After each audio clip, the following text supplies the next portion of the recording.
সন্ধেবেলায় আহারে বাহারে ছিল সয়াবিনের কাটলেট, সয়াবিনের চপ কিংবা সয়াবিনের বড়া, যে যেটা বলো। সয়াবিনগুলোকে গরম জলে ভালো করে সেদ্ধ করে নিতে হবে যাতে খুব নরম হয়ে যায়। তারপরে মিক্সার গ্রাইন্ডারে ভালো করে পেস্ট করে নিতে হবে। তার সাথে নিতে হবে পেঁয়াজ। যে যেরকম অনুযায়ী পেঁয়াজ খেতে পছন্দ করো সে সেই হিসাবে নেবে। তবে পেঁয়াজ যদি বেশি হয়ে যায় তবে তার গন্ধ বা স্বাদ সব কিছুই বদলে যায়, যার কারণে আমি মাত্র 2টো পেঁয়াজ নিয়েছি। তার সাথে দিয়েছিলাম বেসন, নুন, হলুদ আর অল্প একটুখানি জিরে গুঁড়ো। আর আমার যেহেতু বরাবরই ডিমটা ভীষণ পছন্দের, তাই তার সাথে একটা ডিমও দিয়ে দিয়েছিলাম। সবুজ কাঁচা লঙ্কা 6 থেকে 7টা দিয়েছিলাম। যেহেতু খাবারের মধ্যে ঝালের পরিমাণটা একটু বেশি না হলে আমার খেয়ে খুব একটা তৃপ্তি আসে না।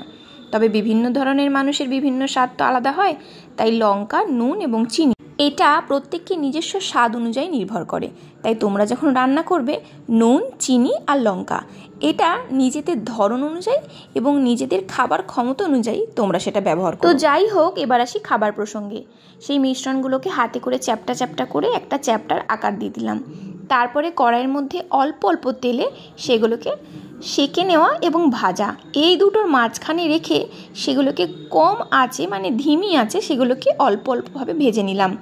তারপরে একটা চাকুর মাধ্যমে, কারণ আমি দেখেছি কোনো চামচ বা কোনো হাতা, খুন্তি যাই ব্যবহার করি না কেন, তার থেকে যদি একটা চাকু ব্যবহার করা হয় তাহলে খুব সুন্দর চাকুর ডগা দিয়ে উলট পালট করা যেতে পারে। কিন্তু চামচ দিয়ে আমার তো খুব একটা ভালো সুবিধাজনক বলে মনে হয় না, যার কারণে আমি চাকু ব্যবহার করেছিলাম। সেই চাকু দিয়েই প্রত্যেকটা চ্যাপটা চ্যাপটা বড়াগুলোকে এপিটোপিট করে লাল লাল লাল লাল করে ভেজে নিলাম। তার মাঝখানে চললো হাসাহাসির পর্ব, কারণ আমি রান্নার মাঝখানে ফোন নিয়ে ডান দিক বাঁ দিক উপর নিচ ঝাঁপাঝাঁপি কত কিছু করছিলাম ভিডিও করার জন্য। সেটা দেখে মামনি তো পুরো হেসেই কুপো। তারপরে কড়াই থেকে একটা একটা করে বড়াগুলো সমস্ত কিছু প্লেটে তুলে নিলাম এবং 3 রকমের সস দিয়ে আমার বানানো 1 রকমের সস এটা ঢেলে বাপিকে দিলাম, পরিবেশন করলাম এবং জিজ্ঞাসা করলাম বাপি কেমন হয়েছে।